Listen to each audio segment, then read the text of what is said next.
With that, we move forward to our next inductee. I bring up Tim Martin and Greg Wall to introduce Paul Books.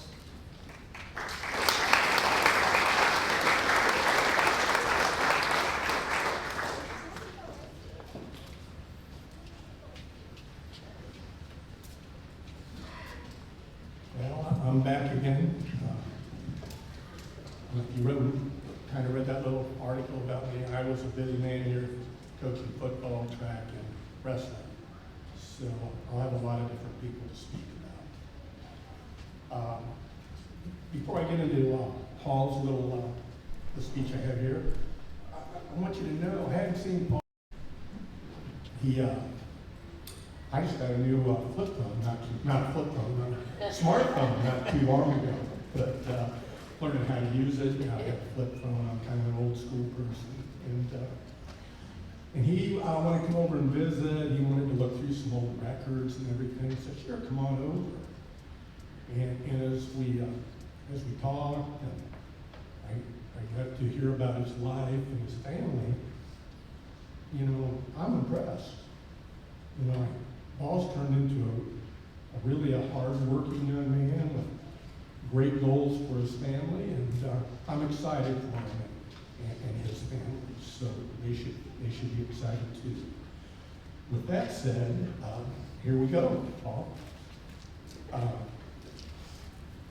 I was the varsity coach when Paul played ball, and I'll tell you this: football should have been a year-round season. Paul would have played every day. He wouldn't have missed a practice, and he loved it. And as I look back as a coach, like I think Coach Gray's here, you love those type of kids. Paul had been someone you'd want to take to the trenches with you in the worst of conditions, because he had to give everything he had for you and his teammates, and his teammates loved him.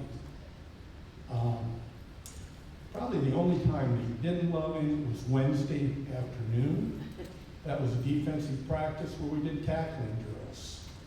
And they took turns getting out of line, not to be Paul's tackling. But he was a full-speed guy every time. I call him a throwback type player. You know, I'm quite a bit older than probably most of you here. And there were some players like on the Bengals, like Berge and Crumry, guys were 100% all over the field. Well, that was Paul. Very hard-nosed, tough, didn't back down from anyone. And he was a full-speed type guy, practice and games. And that's, if you have a team of those, you got a great team. And we did have a team of those in 92.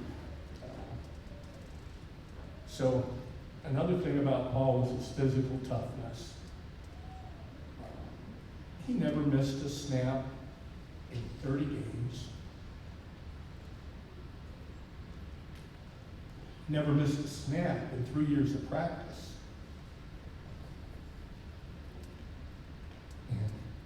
And that's just an amazing feat. You know, you could count on him.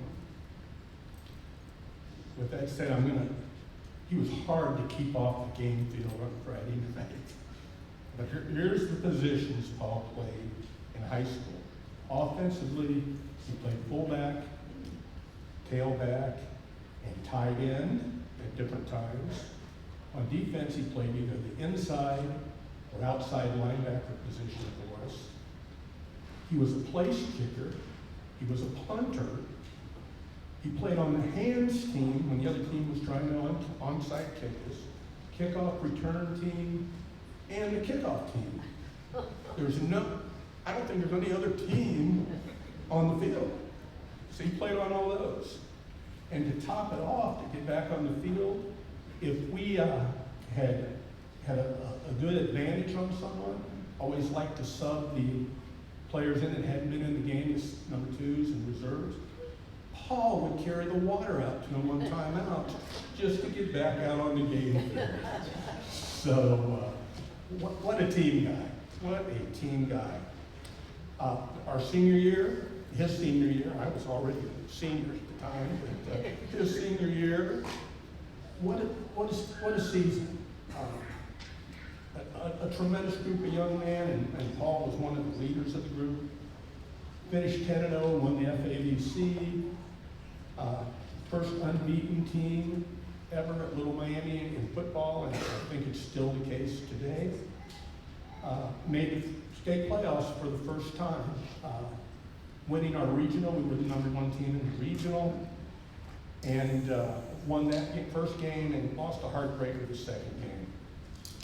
And Paul's contributions were very important to all our successes. Like I said, you've got a kid that never comes off the field, motivates the other team, other players on your team, and they're giving their best effort. And just an amazing athlete. I'm going to blip on the London game. That was the first playoff game. Some of you were probably there. We're playing in Xenia. It's about 28 degrees. It's snowing when we get there. It's raining when we're warming up. The wind's blowing about 50 miles an hour, east to west. Get ready to kick off. The wind's blowing 50 miles north and south. And the sun comes out, it's snowing, and it was just crazy, crazy weather. And we had been a team, we took good care of the ball and everything, but something happened at the beginning. I don't know whether it was nerves or not. But the first thing you know, we're down 2 scores to nothing. We haven't even ran an offensive play. And we come out, and we run a trick play. One of Paul's best friends and one of our best teammates, our tight end, Chad Haig, caught a ball and hit Matt Boozer for a score. Got us a little momentum, but we come back out, and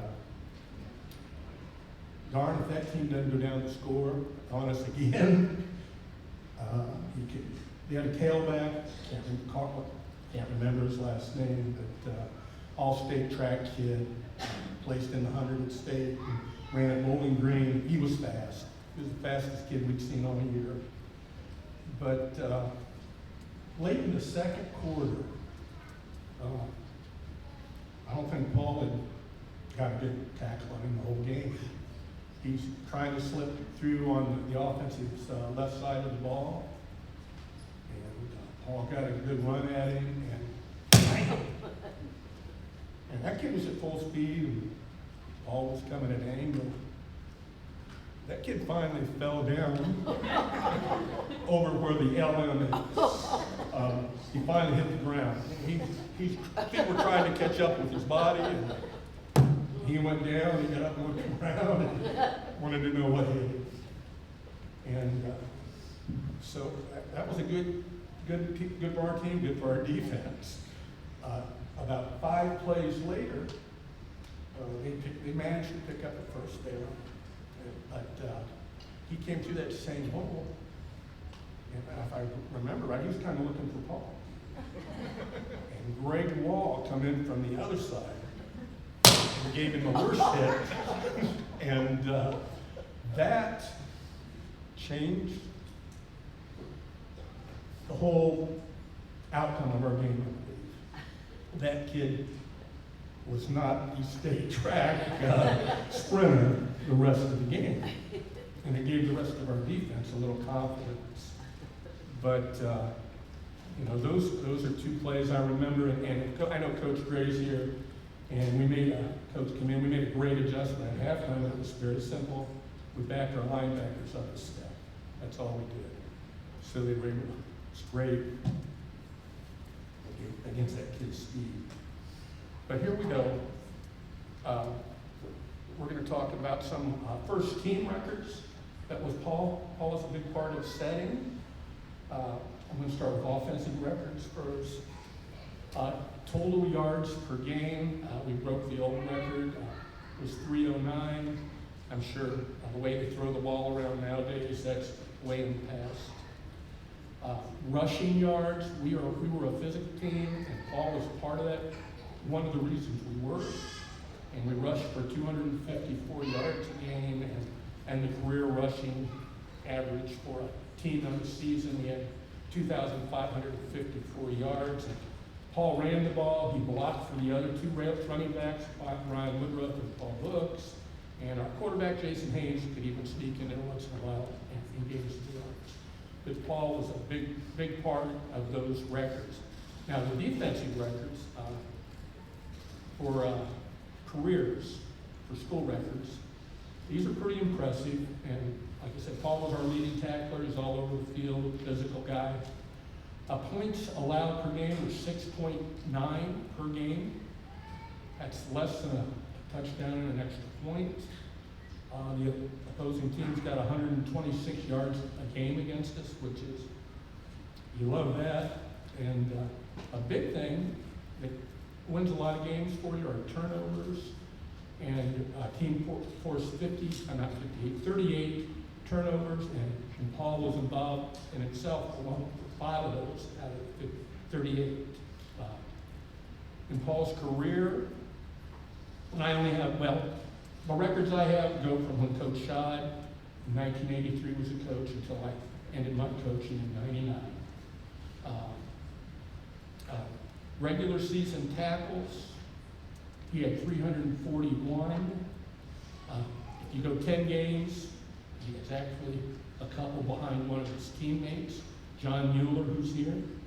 If you add the playoffs, Paul's the all-time leading tackler with 369 through there. He forced 9 turnovers in his career. As a fullback, he scored 16 times. And that tied him for 4th all-time. He kicked 16 extra points, so he must have scored a touchdown and kicked an extra point every time after it. He rushed for 1,657 yards out of the fullback position, which is tied for 4th. If you add the playoffs, he was 3rd. And he's number 1 in all time with the punting average for the school. He's tied with Mickey Thompson, another Panther, 38.9.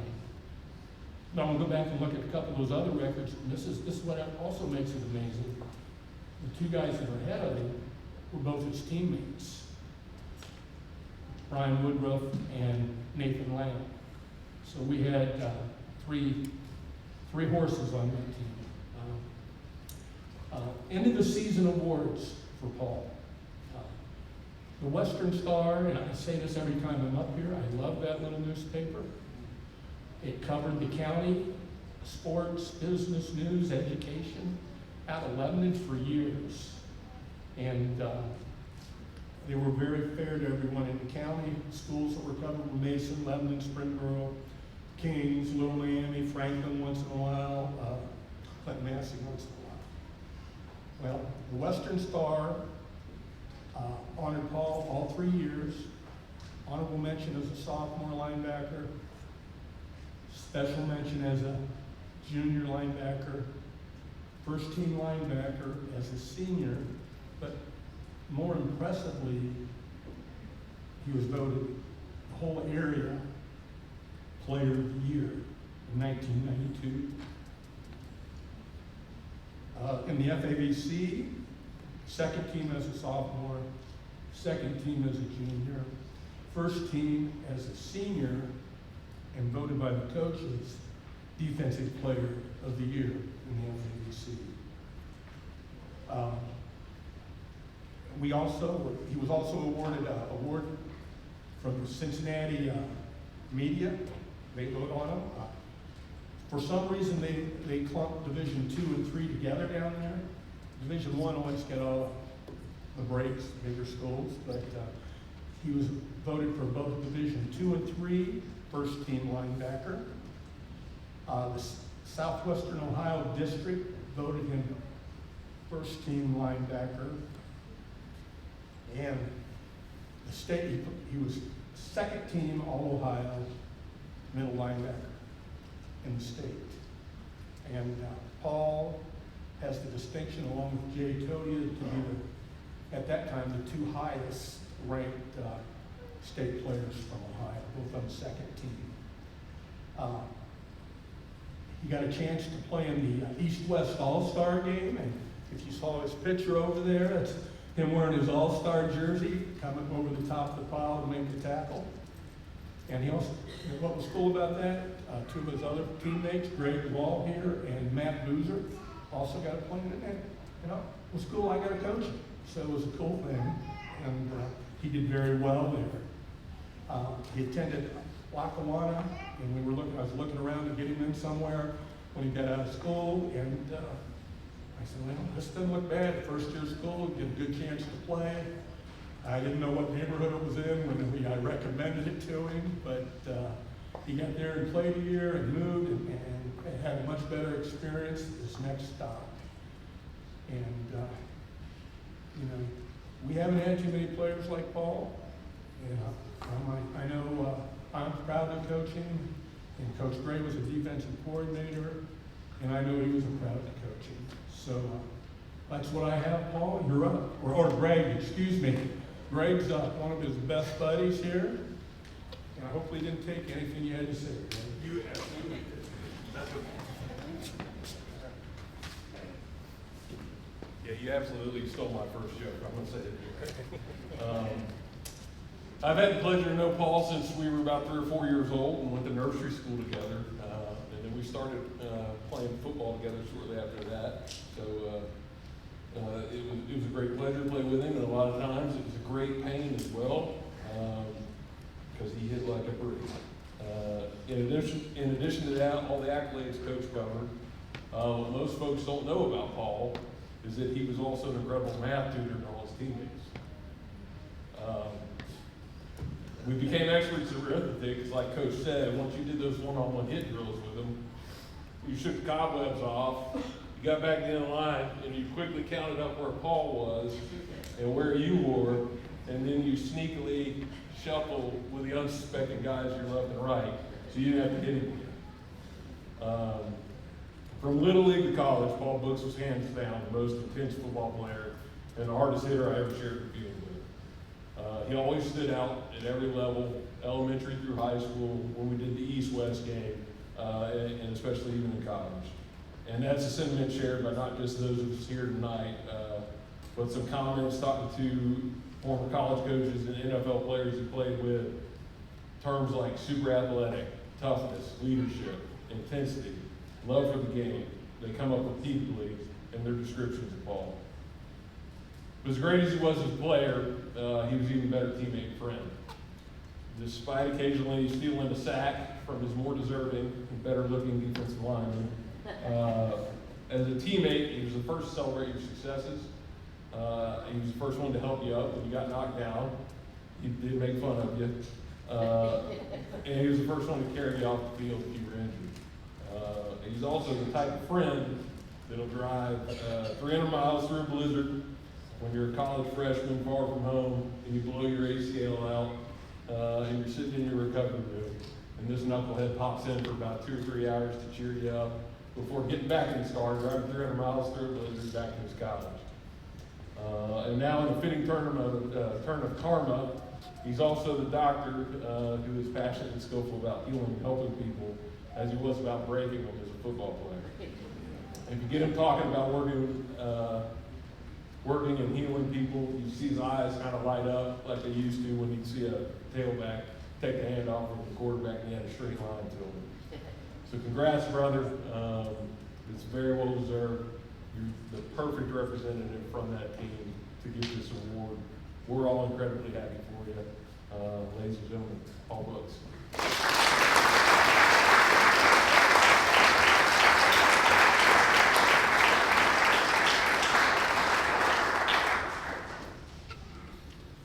He's got tight pants.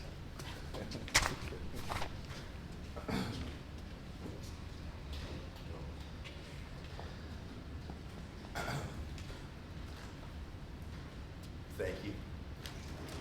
I'm just gonna read because these guys got me crying and stuff out there.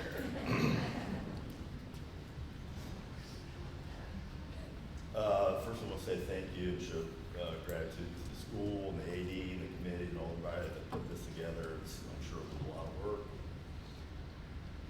And all of you who've taken the time to come here today, it means a lot to me. Obviously, I want to say a special thank you to Coach Martin and Greg Wall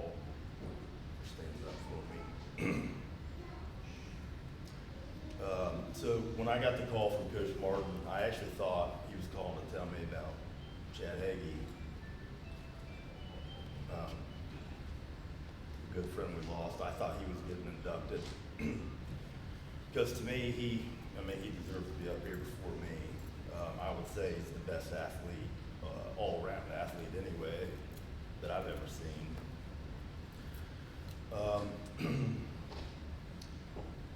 He's the only player that ever won. We won the Triple Crown that year, which was the football, basketball, and baseball. He was the only athlete that was on all three of those teams, and he was the only one. He was a captain on all of those teams, and I'm sure that's never happened in the school's history before. And he's the most impactful athlete that I've ever been around as a growing up. We were inseparable, much like a lot of my friends that are here today. Greg Wall, Rob Lewis, Chad Nair, Brandon, Brian Woodruff, Dave Combs, Lee Hadd, Jason Haynes, many others, Jerry Oliver. We had a lot of special coaches back then too, growing up. We had Todd Nair, but Greg Hagee. They taught us a lot about work ethic and just giving everything.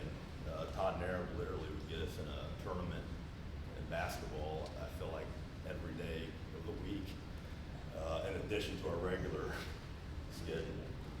I'm sure our parents were real happy with him sometimes on that. He was a no-nonsense type of coach. Definitely taught about hard work and mental toughness. But he also taught us how to win. I don't know all the exact records, but I do know that we had quite a few seasons that were undefeated. Not just in football, but we definitely won a lot of tournaments undefeated in basketball. So our success was undeniable. So even away from organized sports, a lot of our friends, we would start from early to late every single day. We'd be playing, doing something. It didn't even matter what it was, what sport. Everything was a competition. Even when our parents would shut us off and cut us off from the day, if we weren't done with our game, sometimes, most of the times, Chad and I would fist fight to see who the winner of the game was, just to get it over with. Because somebody was going to win. Had to. Obviously, I want to say thanks to a lot of the families that helped bring us together and do all the work. And there was the Hagees, the Walls, the Woodruffs, Combs, Boozers, my parents, and my brothers.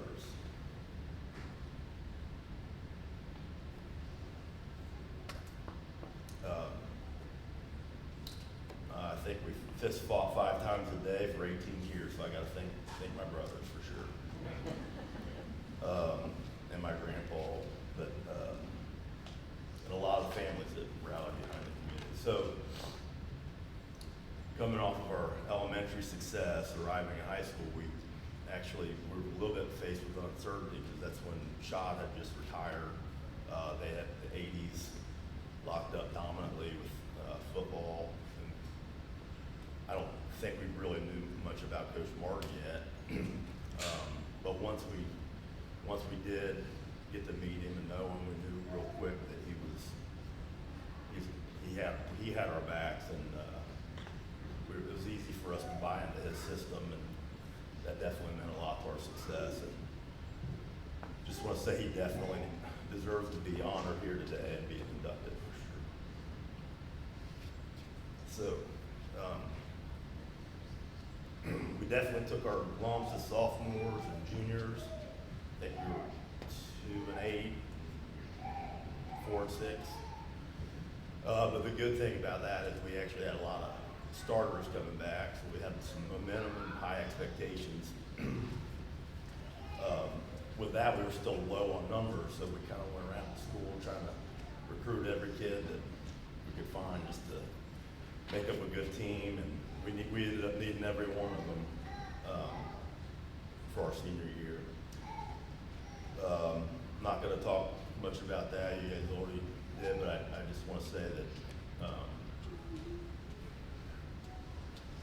definitely worked hard. We never quit. If doubt tried to creep in, we squashed that before it could take root, and we remembered how to win. We were undefeated for the first time in school history, just repeating some of the same. 10-0, perfect season. The 11-1 final record, and then let's see. First team, I guess, in the league, not league, but school to go to state. First one in the league to win a game. So, just in conclusion, I'm just saying, learning how to work hard and knowing how to win still kind of drives me today. It's how I got to go, got through doctor school at 39 years old, returning back with 3 kids, and my wife. Sure, she helped a little. So I'm glad to accept this award on behalf of my teammates, coaches, family, and community. Thank you for this honor.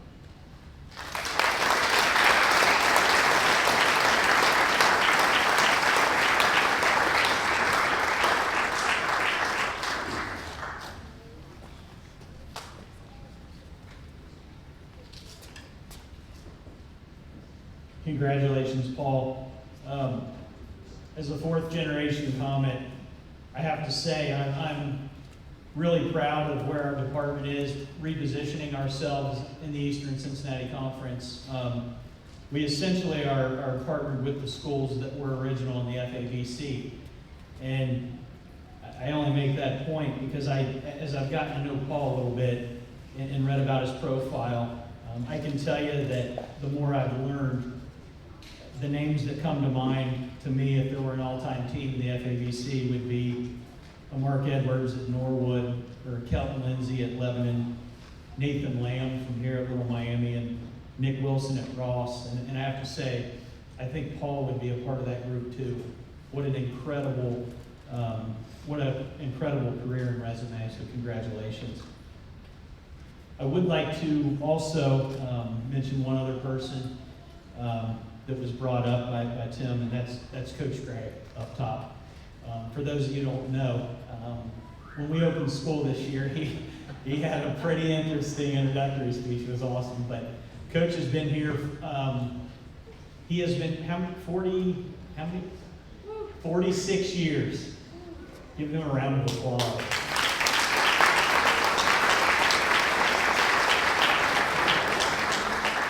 There's some roles that go along with the Hall of Fame stuff, but I can tell you we're starting to scratch some of those so we can take care of those that mean the most to us. And I think Coach will be up here one day himself. So thank you, Coach.